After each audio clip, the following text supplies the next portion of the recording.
오늘 여러분과 함께 나눌 말씀의 제목은 맹세의 새로운 기준입니다. 우리가 예수님의 산상수훈을 쭉 살펴보고 있는데요. 지난 시간에 살펴본 것이 살인과 간음에 대한 새로운 기준을 살펴봤는데 오늘은 맹세에 대해서 함께 좀 살펴보겠습니다. 여러분, 맹세는 뭡니까? 맹세는 사실 말과 관련이 있습니다. 말이죠. 말과 관련된 맹세인데 오늘 본문에서 언급하는 이 맹세도 결국에는 진실한 말 그리고 정직한 말과 관련이 되어 있습니다. 오늘 저는 세 가지로 여러분과 함께 맹세에 대해서 좀 나누기 원하는데 첫 번째는 구약 율법에서 말하는 맹세의 가르침, 두 번째는 예수님 시대에 바리새인들이 가르쳤던 맹세에 대한 가르침, 세 번째는 예수님이 가르치시는 새로운 맹세의 가르침을 좀 살펴보려고 합니다. 차례대로 좀 하나씩 좀 보도록 하겠습니다. 첫 번째는 맹세에 대한 구약 율법의 가르침입니다. 여러분, 구약 율법은 맹세를 어떻게 말하고 있을까요? 사실 맹세는요, 시대를 막론하고 어디에나 사람이 사는 곳이라면 어디에나 존재하고 있는 것이 맹세입니다. 맹세를 왜 합니까? 이것부터 좀 짚고 넘어갑시다. 맹세를 왜 합니까? 우리가 맹세한다. 맹세한다. 맹세를 왜 하는 겁니까? 맹세의 주된 특징이 뭐예요? 내가 하는 말을 상대방에게 확신시키기 위한 도구로서 맹세를 사용하는 겁니다. 그죠? 그냥 말로 해도 되는데 그냥 말로 하면 상대방이 잘 믿어주지 않으니까 맹세라고 하는 도구를 사용해서 상대방에게 확신을 더 심어주기 위해서 맹세를 하는 거예요.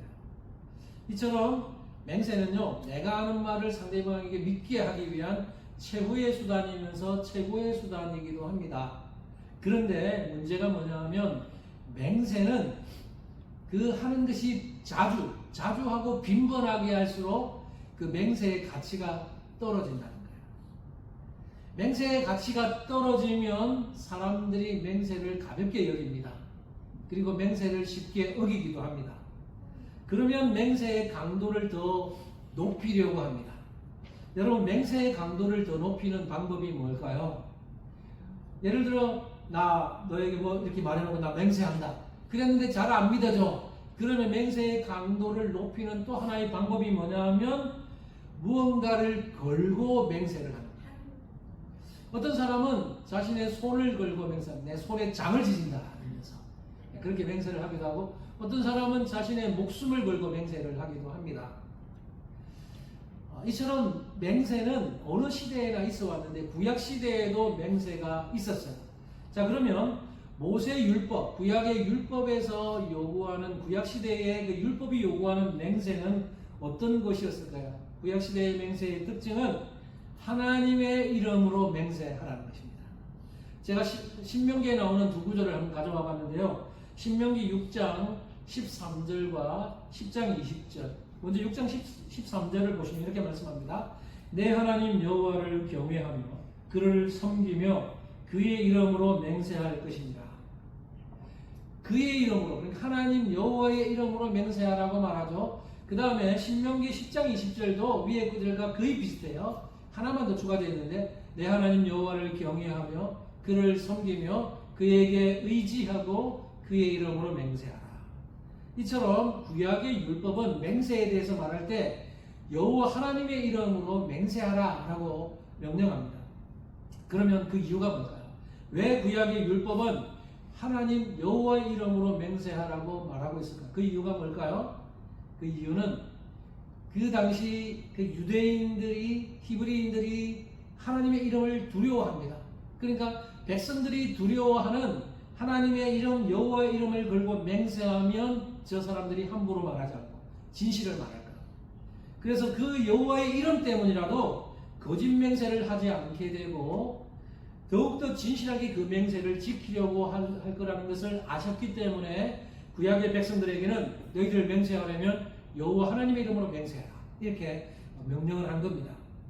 그런데 하나님의 이름으로 맹세를 했는데 그 맹세가 거짓 맹세를 하면 어떻게 되는 겁니까?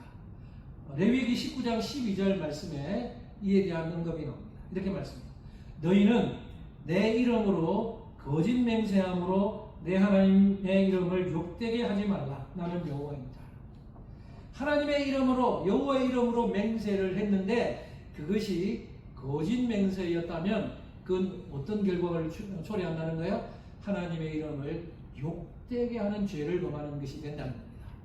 그러니까 하나님의 이름으로 맹세를 했는데 그게 만약에 거짓 맹세였다면 그건 바로 하나님을 욕되게 하는 그것이 그런 결과를 초래했기 때문에 너무나 치명적인 결과를 낳게 되는 거예요. 그래서 오늘 예수님은 이 구약에 있는 맹세에 대한 말씀을 가지고 와서 그걸 종합적으로 정리하면 오늘 보면 33절에서 이렇게 말씀하십니다. 33절을 한번 보세요. 같이 한번 읽어볼까요? 시작. 또 옛사람에게 말합니다. 헛맹세를 하지 말고 내 맹세한 것을 주께 지키라 하였다는 것을 너희가 들었으나.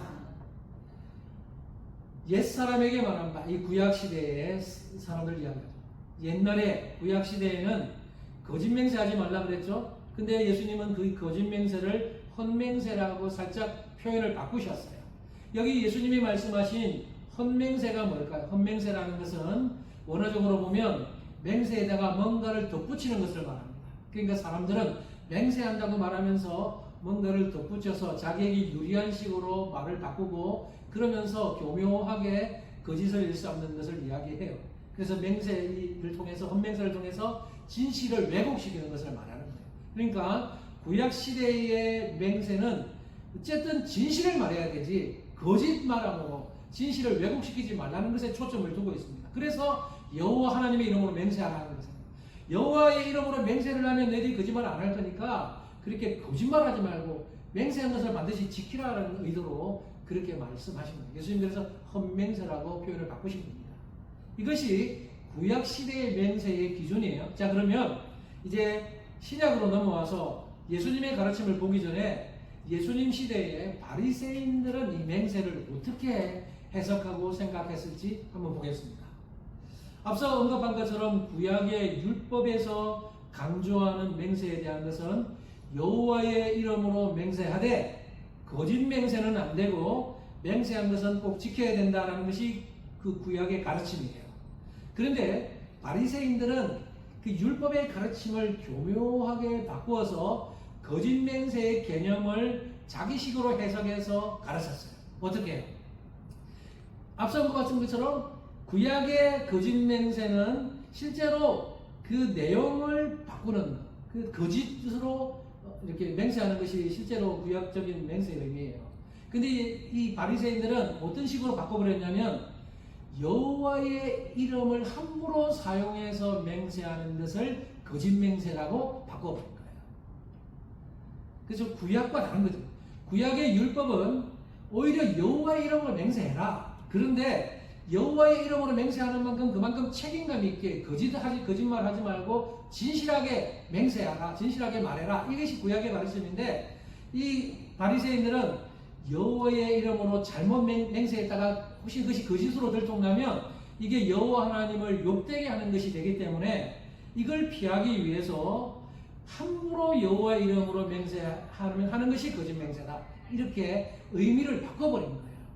그러면서 그들은 거짓 맹세를 피하겠다는 명목하에서 여호와의 이름 외에 다른 것을 두고 맹세하는 것을 만들어냈어요. 바리새인들의 속셈은 매우 교묘합니다.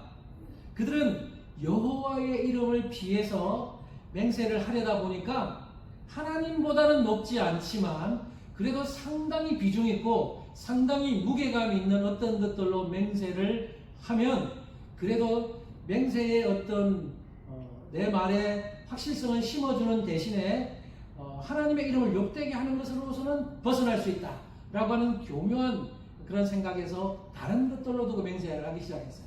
그게 뭡니까? 그게 오늘 예수님이 말씀하신 오늘 보면 34절부터 36절에 나오는 하늘로도 맹세하는 것, 그 다음에 땅을 두고 맹세하는 것, 예루살렘을 두고 맹세하는 것, 자기 머리를 두고 맹세하는 것.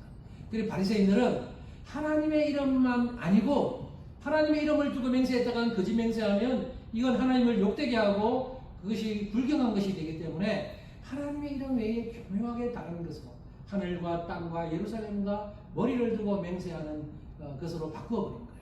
예, 그렇게 하면 교묘하게 하나님을 욕되게 하지 않는다고 생각했고, 그리고 자기들의 이권을 챙기면서 빠져나갈 구멍을 만들어 놓은 거예요.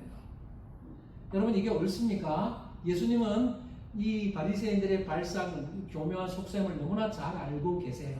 그래서 예수님은 그들을 향해서 책망을 하시면서 예수님이 새로운 맹세의 가르침을 오늘 본문에서 말씀해 주시는 거예요. 자, 그러면 예수님의 가르침을 봅시다. 예수님은 이 맹세에 대해서 뭐라고 가르치는지 한번 보겠습니다. 34절 상반절에 예수님의 가르침의 핵심이 나와요. 한 번만 더 봅시다. 34절 상반절에 보면 이렇게 말해요.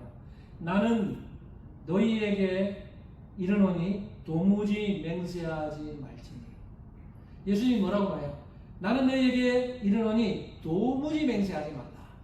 맹세하지 말라고 말합니다. 예수님의 맹세의 가르침은 맹세하지 마라. 이게 예수님의 가르침이에요. 그러니까 예수님은 구약의 율법도 뒤집어 엎으셨고 바리새인들의 가르침도 뒤집어 엎으셨습니다. 그러면 그 이유가 뭘까? 예수님께서 너희들은 도무지 맹세하지 말라 이렇게 말씀하신 이유가 뭘까요? 인간들을 아신 겁니다. 이 연약한 인간, 이 죄악으로 물든 인간들을 잘 아시는 거예요. 우리 연약한 인간으로서는 맹세하고 나서 완벽하게 지킬 수 없다는 것을 너무나 잘 아셨기 때문에 이렇게 말하는 거예요. 여러분 물어볼게요. 맹세 살면서 맹세 해보신 적 있으시죠? 근데 맹세하고 나서 모든 걸 철저하게 100% 다 지키셨습니까? 아니잖아요. 맹세해놓고 우리는 맹세한 것을 못 지킬 때가 얼마나 많은지 모릅니다. 실제로 예수님 당시에요.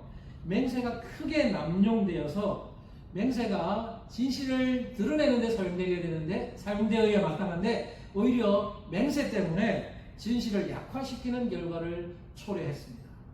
당시 팔레스틴, 그 이스라엘에 있는 팔레스틴 지방에서는 맹세와 관련해서 두 가지 패단이 있었습니다.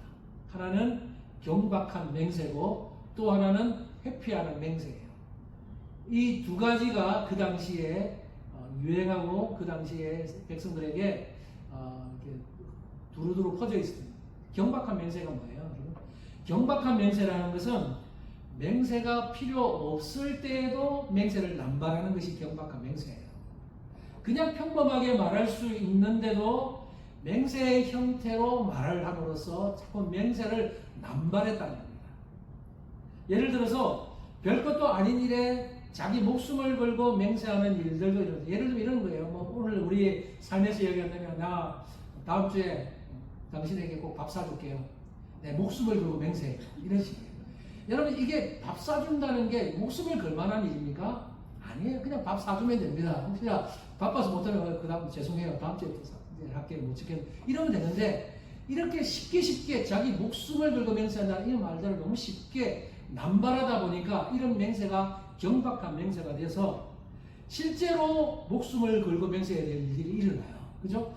너무 중요한 실제로 목숨을 걸고 맹세해야 될 일들이 일어났을 때도 내 목숨을 걸고 맹세할게 하면 그것이 너무나 자주 경박하게 사용되다 보니까 그 가치가 떨어져 버리는, 그래서 경박한 차원으로 전락해 버린다는 겁니다.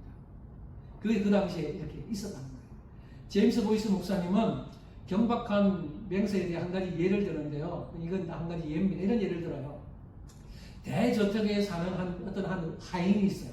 이 하인이 이리저리 돌아다니면서 자기가 사는 집을 자랑합니다. 내가 일하는 집은 참 웅장해. 그리고 의자도 웅장하고 걸레도 웅장하고 의자도 웅장하고 막 이렇게 말하고 다닙니다. 웅장하다는 말을 너무 모든 게 다 갖다 붙이는 거예요. 그러면서 나중에 자기 주인에 대해서 말하면서 내가 섬기는 주인은 참 장엄하신 분이고 위대하신 분이야 이렇게 말합니다.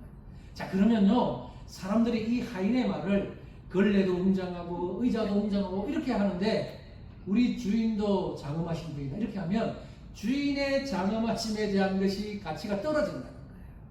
이 사람이 말하는 것은 웅장하다는 것이 그냥 평범한 수준밖에 안 된다는 거죠. 이게 경박한 맹세도 너무나 남발하다 보면 경박한 맹세가 돼서 그 가치를 떨어뜨리는 것인데 그 당시에 이런 경박한 맹세가 너무나 자주 일어났다는 겁니다. 또 하나는 회피하는 맹세예요.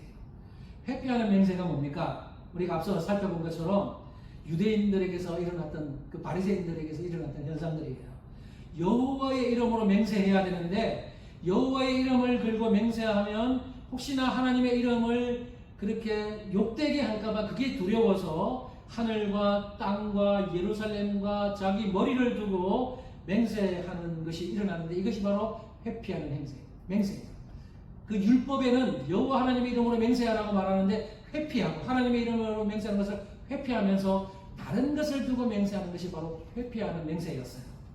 그리고 그 외에도 하나님의 이름 외에도 왕의 이름을 두고 맹세하기도 하고 성전을 두고 제단을 두고 맹세하기도 했어요. 이런 회피하는 맹세가 그 당시에 많이 일어났다는 거예요. 예수님 당시에 유대인들은 이런 회피하는 맹세를 하면 그래도 하나님의 이름을 욕되게 하지는 않는다. 그렇게 생각했지만 예수님은 달라요. 예수님은 그런 회피하는 맹세조차도 하나님과 무관한 것이 아니라 하나님과 상관이 있는 것이기 때문에 그걸 두고 맹세해도 하나님을 욕되게 하는 것이 된다라고 예수님 말씀하시는 거예요. 오늘 본문 한번 볼까요? 34절 하반절에서 36절에 예수님의 해석이 나와요. 같이 한 번만 더 제가 자막을 준비했는데 읽어봅시다. 시작.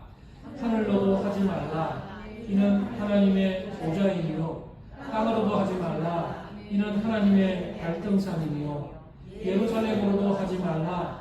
이는 큰 임금의 성이며 내 머리로도 하지 말라. 이는 내가 한토록도 희고 검게 할 수 없습니다. 하늘을 두고 맹세하지 말아야 하는 이유가 뭐라고요? 하늘은 하나님의 보좌이기 때문에. 땅으로도 맹세하지 말아야 하는 이유는 땅은 하나님의 발등상, 곧 하나님의 발판이기 때문에 하나님이 이 땅을 발판 삼아 우리를 다스리고 계십니다. 그리고 예루살렘으로도 맹세하지 말아야 하는 이유는 예루살렘은 큰 임금 대신 하나님의 성이기 때문에. 그 다음에 내 머리로도 맹세하지 말라. 우리가 머리를 두고 내 머리를 두고 아니 뭐 이렇게 맹세하죠.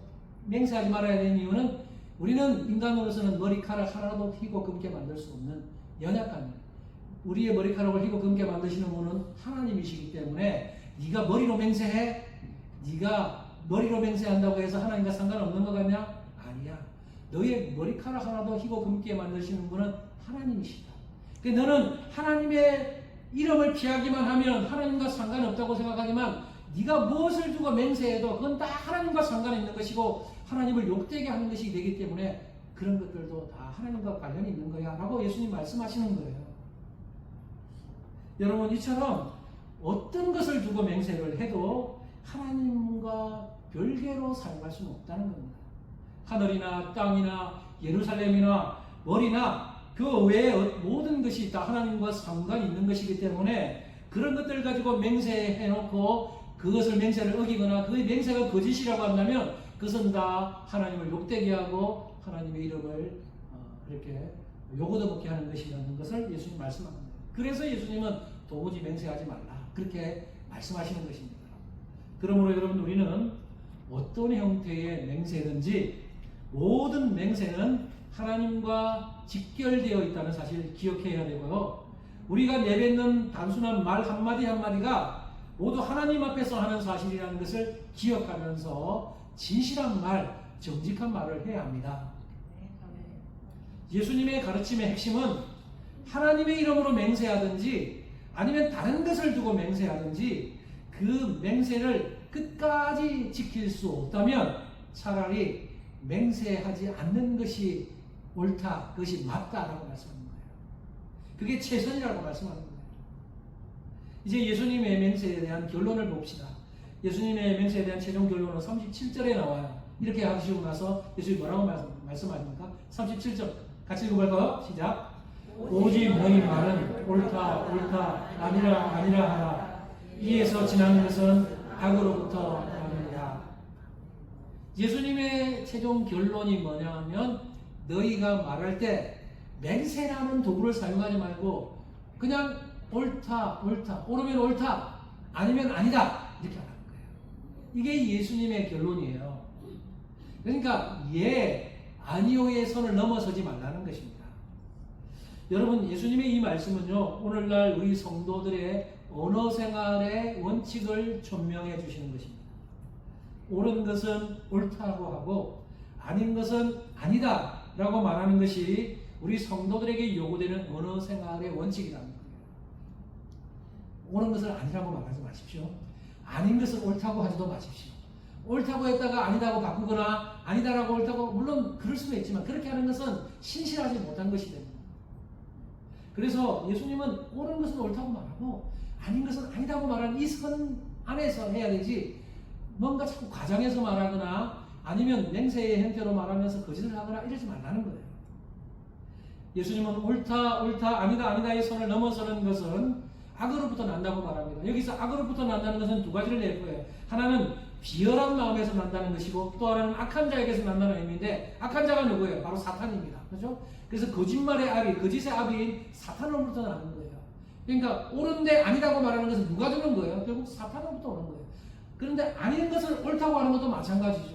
그러니까 옳은 것은 옳다, 아닌 것은 아니다라고 말하는 것이 성령 안에서 우리 참된 그 성도의 옳은 언어 생활이 되어야 되는데, 자꾸만 악한 것으로부터 영향받아서 거짓의 압인 사탄의 마귀의 영향을 받으면 옳은데도 아니다고 말하고 아닌데도 옳다고 말하면 이것은 잘못이라는 거예요. 그래서 예수님 지적하시는 거예요.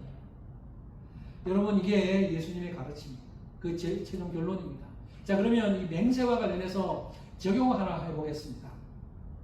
어떤 사람이 이렇게 질문할 수 있어요. 그러면 예수님이 오늘 본문에서 도무지 맹세하지 말라 이렇게 말씀하셨는데, 이건 우리가 지금 사는 이 세상에서 모든 삶의 영역에서 절대적인 겁니까? 라고 질문을 할 수 있습니다. 여러분, 우리가 행하는 모든 삶의 영역에서 절대로 어떤 일이 있어도 맹세하지 말고 그렇게 어떤 서약하면 안 됩니까? 예, 그런 질문을 던질 수 있어요. 그러면서 하나의 예가 어디냐면 법정에서의 맹세예요.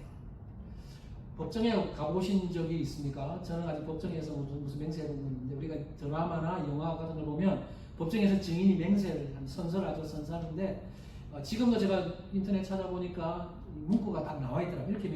이렇게 선서합니다. 양심에 따라 숨김과 보탬이 없이 사실 그대로 말하고 만일 거짓말이 있으면 위정의 벌을 받기로 맹세합니다. 이걸 그 선서서에다가 사인을 하고 그렇게 낭독을 하면서 맹세를 합니다. 선서를 합니다. 자, 그러면 오늘 이 말씀을 적용해 볼 때 우리 그리스도인들은 이런 법정에서의 이런 선서나 이런 맹세도 하지 말아야 합니까? 라고 질문해 볼 수 있습니다.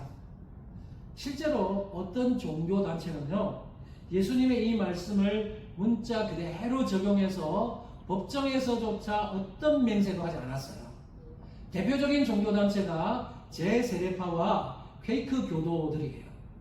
제세례파는 16세기 종교개혁이 일어날 당시에 생겨난 하나의 기독교 종파인데, 이 제세례파는 좀 약간 극단적으로 치우치는 면이 있긴 있어요. 그래서 이 제세례파는 예수님의 이 말씀을 그냥 문자 그대로 받아들이고 적용해서, 그래, 어떤 상황에서도 맹세하지 말자라고 정해놓고 원칙을 정했어요. 그래서 그들의 신앙 선언문에는 이런 구절이 있습니다. 신자는 어떠한 경우라도 맹세할 수 없다, 이렇게 정해놓고 지키라고 가르칩니다. 이게 제세례파의 가르침이었어요. 그리고 퀘이크 교도라고 들어보신지 모르겠는데, 퀘이크 교도는 17세기에 영국에서 생겨난 하나의 기독교 종파예요.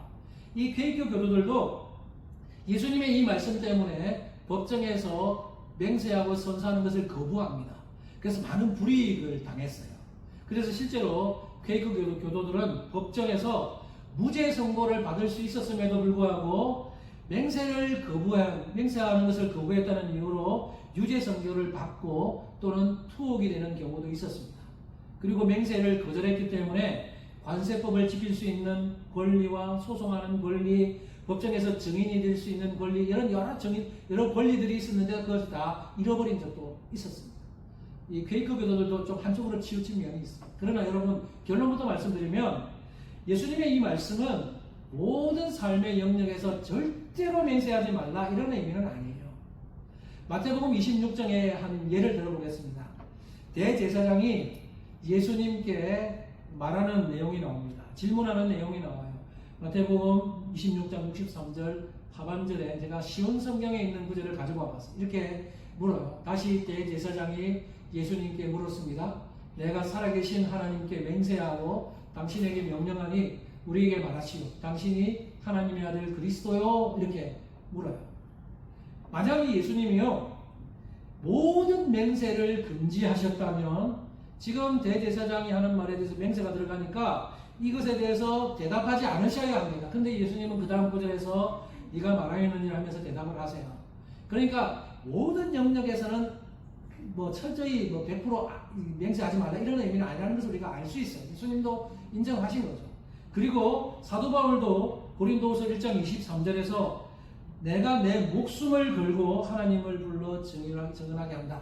자기 목숨을 걸고 이렇게 말하는 것이 나옵니다. 그러니까 예수님의 이 말씀은요 모든 삶의 영역에서 어떤 상황에도 맹세하면 안 된다는 의미가 아니고 맹세를 할 때 함부로 하거나 또는 남발하고 맹세를 오용하거나 남용하지 말라는 겁니다. 거짓된 것을 말하지 말라는 의미입니다.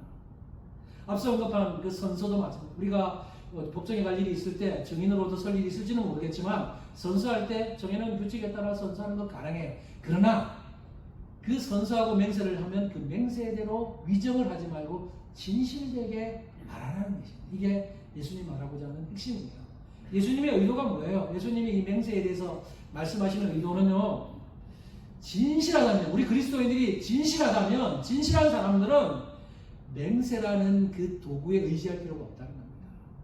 굳이 맹세라는 그 도구를 사용하지 않고 그냥 있는 그대로 옳으면 옳다, 아니면 아니다 이렇게 말해도 충분히 통할 수 있는 사회를 만들라는 겁니다. 여러분 이 시대가 얼마나 거짓으로 물들어 있어요. 그러니까 자꾸 뭘 걸고 맹세해요. 안 믿어주니까. 여러분이 만약에 뭔가를 자꾸 걸고 맹세하는데 안 믿어주고 더 큰 걸 들고 더 큰 걸 들고 그래서 내 목숨을 걸고 맹세한다 그 지경까지 갔다면 정말 우리의 여러분의 그 신뢰의 정도는 많이 떨어져 있는 것이라고 볼 수 있어요. 그냥 내가 어떤 걸 걸고 맹세 안 해도 내가 뭔가를 말해도 상대방이 믿어주면 우리가 얼마나 신실하고 정직한 사람인지를 대변해 주는 거예요. 근데 자꾸만 뭔가를 걸고 맹세해야만 믿어주는 세상이 되었다는 것은 세상이 그만큼 험악하고 거짓된 세상으로 변질되고 있다는 하나의 증거라는 것입니다. 예수님이 원하시는 세상은 어떤 세상이에요? 진실한 사람들이 정직하게 살면서 옳으면 옳다, 아니면 아니다 라고 말하는 것으로 충분한 세상, 이런 세상을 예수님이 바라시죠. 그런 공동체, 우리 교회도 그런 공동체가 되었으면 좋겠습니다. 이제 말씀을 정리하겠습니다. 사랑하는 성도 여러분, 우리는 오늘 맹세와 관련해서 예수님의 가르침을 살펴봤는데요. 맹세는 결국 말과 관련되어 있다고 했습니다. 결국 정직한 말, 진실한 말과 관련되어 있습니다. 여러분의 언어 생활을 한번 점검해 보시기 바랍니다. 맥스 루카도는 정직과 관련해서 매우 의미 있는 말을 했는데 그의 말을 제가 인용해 왔는데 한번 들어보십시오. 맥스 루카도가 하는 말입니다. 우리는 상사의 호감을 사기를 원합니다. 그래서 아첨을 합니다. 우리는 그것을 윤활유라고 부릅니다. 그러나 하나님은 거짓말이라고 하십니다. 우리는 사람들의 칭찬을 듣고 싶어 합니다. 그래서 과장을 합니다. 우리는 그것을 극적 효과라고 부릅니다. 그러나 하나님은 거짓말이라고 하십니다. 우리는 사람들로부터 존경받기를 원합니다. 그래서 갚을 수 없는 빚을 지고 분에 넘치는 집에서 삽니다. 우리는 그것을 성공이라고 부릅니다. 그러나 하나님은 거짓된 삶이라고 말씀하십니다. 좀 의미가 있다라는 생각이 듭니다. 혹시 여러분들은 지금 맥스 루카도가 말하는 것처럼 윤활유, 극적 효과, 성공이라는 명목하에 아첨하고 과장하고 과분한 분에 넘치는 삶을 살고 있지는 않은지 한번 돌아보시기 바랍니다. 루카도에 의하면 하나님께서 그것을 거짓말이라고 보시고 거짓된 삶이라고 합니다. 그래서 여러분 우리가 얼마나 이 세상에 직장생활하는 사람들은 상사의 호감 사려고 아첨을 얼마나 많이 합니까? 그죠? 사람들에게 칭찬받으려고 얼마나 과장된 말을, 나는 이 정도밖에 안 되는데 나를 포장하고 과장해서 막 이렇게 부풀려서 말을 하기도 하고, 그죠? 분에 넘치는 사람, 돈도 없는데 막 비싼 차를 타고 다니고, 이게 뭔가 내가 성공한 것처럼 보이려고. 근데 이게 다 거짓말이고 거짓된 삶이라는 거예요. 근데 이 세상은 그렇게 살고 있다는 겁니다. 그렇게 살면 안 됩니다. 오래전에 서울대의 한 박모 교수라는 분이 설문조사를 했어요. 정치국 관련해서 3만 명을 대상으로 설문조사를 했는데요. 그 결과가 어떻게 나왔냐면 그 설문조사에 임한 73%의 사람들, 100명 중에 73%의 사람들이 한국에서 살려면 거짓말을 해야 한다. 정직해서는 안 된다. 한국에서 살려면 정직해서는 안 된다라고 대답한 것이 73%의 대답이었대요. 그렇게 대답한 사람들 중에 10대와 20대가 굉장히 많았다고 합니다. 이게 보여주는 게 뭔지 아세요? 우리의 기성세대들, 우리의 아버지, 우리의 어른 세대들이 얼마나 부정직하고 그런 삶을 살았던지 10대, 20대 애들이 한국에서 살려면 정직해서는 안 돼요 하고 대답했겠습니까? 너무나 아픈 현실이죠. 여러분, 우리가 사는 이 시대는 정직하면 잘 살 수 없다고 생각하는 시대입니다. 무려 73% 이상이 그렇게 생각하고 있는 시대를 우리는 살고 있어요. 그런데 그런 시대 속에서 우리 주님은 뭐라고 말해요? 그럼에도 불구하고 정직해라, 정직한 말, 진실한 말 하고 과장하거나 아첨하지 말고 옳으면 옳다, 아니면 아니라 이렇게 말하면서 이렇게 살아가라고 말합니다. 여러분, 어떻게 사시겠습니까? 그래도 지금 살려면 그렇게 하면 안 돼요. 적당히 거짓말 해야 돼요. 그렇게 하고 사시겠습니까? 여러분이 도전합니다. 말씀을 맺으면서 여러분 정직하게 하나님의 말씀을 따라서 살아내시는 훈련들을 하시기 바랍니다. 당장 눈에 보이는 것만 보면요, 거짓말 한마디가 나의 성공을 가져올 수 있고, 그냥 사람들에게 아첨하고 거짓말하는 달콤한 말을 하면 나의 삶이 바뀔 수 있는 그런 유혹이 우리 앞에 있을 수 있습니다. 그러나 여러분 그것에 속지 마시고 정말 하나님의 말씀 앞에서 진실하게 정직하게 살면서 말도 그렇게 하면서 살려고 노력하시고 힘쓰시고 한번 해보십시오. 안 될 것 같지만 하나님께서 우리의 삶을 책임지신다는 것입니다. 믿으세요? 제가 앞에서 이 설교 강단에서 목사가 무슨 설교를 하면요, 항상 그래 맞아요 목사님, 그게 성경적인 원칙이죠. 그렇게까지 말합니다. 그런데 꼭 뒤에 무슨 생각을 하냐면 현실은 그렇지 않아요. 한번 살아보세요. 거짓말 하지 않고 사는 것이 가능할까요? 그러면 아마 다 굶어 죽을 거예요. 이렇게 속으로 자꾸 그렇게 생각하는 한쪽에서 자꾸 그렇게. 그러나 여러분, 저는 여러분에게 도전하는데 하나님께서 여러분을 책임지시고 인도하십니다. 이 사실을 믿으시면서 오늘 우리에게 예수님 말씀하신 이 맹세와 관련해서 단순히 맹세뿐만 아니라 우리의 말의 습관, 말의 진실한 말, 정직한 말, 이 말과 관련되어 있다는 사실을 기억하면서 여러분의 인생을 책임지실 하나님을 믿으십시오. 구약시대에 홍해를 가르시고 하늘에서 만나와 메추라기를 내리셔서 백성들을 살리신 그 하나님은 구약만의 하나님이 아니고 오늘 우리 신약을 사는 우리의 하나님이시기도 하시다는 사실을 믿으셔야 합니다. 그래야 여러분의 삶 속에 어떤 삶 속에서도 하나님 나를 책임지고 인도하신다라는 확신 속에 살게 되고 그것을 경험하며 살게 됩니다. 그런 것을 여러분의 삶에서 항상 경험하면서 감정 있는 삶을 살아가는 우리 모두가 되시기를 주님의 이름으로 축복합니다. 기도하겠습니다.